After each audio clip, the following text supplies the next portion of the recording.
Inspire Jamaica, we expand a CVM item of news with a young woman living with a rare neurological disease. Now, her symptoms surfaced when she was a teenager, but it took some time before she understood through professional intervention the severity of the unexpected jabs of a condition that's affecting millions across the globe.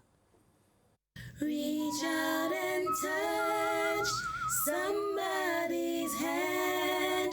Make this world a better place if you can. While her peers were enjoying a double cone, Alicia Robinson had to put up strong resistance and settle for one.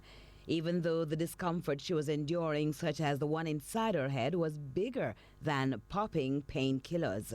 But that's all everyone around her knew. So growing up, especially in my teens, in high school, I was having severe headaches non-stop every single day for hours, to the point where I can't go out. I would have to be in bed. So I've been having the severe headaches.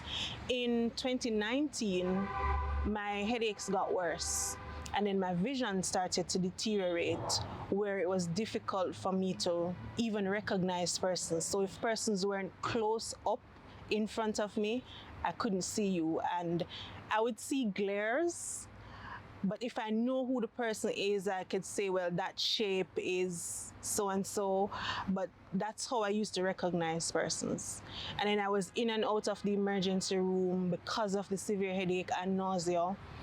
And I was sent to do an MRI scan. When I did the MRI, the findings were equivocal to idiopathic intracranial hypertension. When that lung name disease was told to you, what was your initial reaction? I was devastated. I was wondering at first, what is this? And, I started to Google what this was about, and just by what I saw, I started to break down. And I called my friend and I was sharing what was happening, and he was saying, Alicia, don't panic,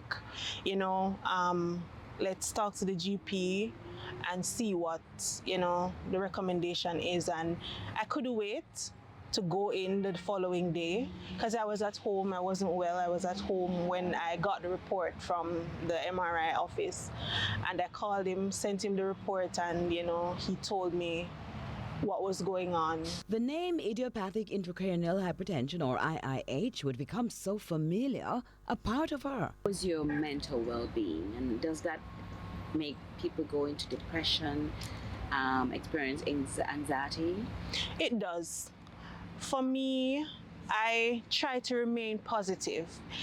If I say I've never been depressed, that would be a lie. But I try to find the good in the situation and remain positive. So it helps me, because at times I always say, God, why me? Why do I have to be going through this? But I keep positive, and I have friends who are always positive. And because of that, I can say I've not fallen in a state of deep depression.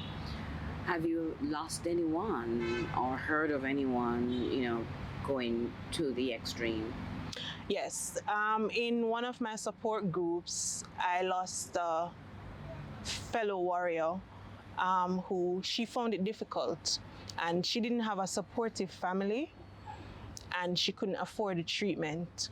And just as we were trying to put some funds together for her, she committed suicide. How did that impact you? I was devastated, because I started to wonder if I will reach there, because I know of the struggle that I am having financially, and how it has changed my whole social life. So I started to wonder if I will ever reach there. But you won't. I won't. You're a fighter, you said. I am a warrior. More next time on this conversation as we continue to inspire Jamaica. Reach out.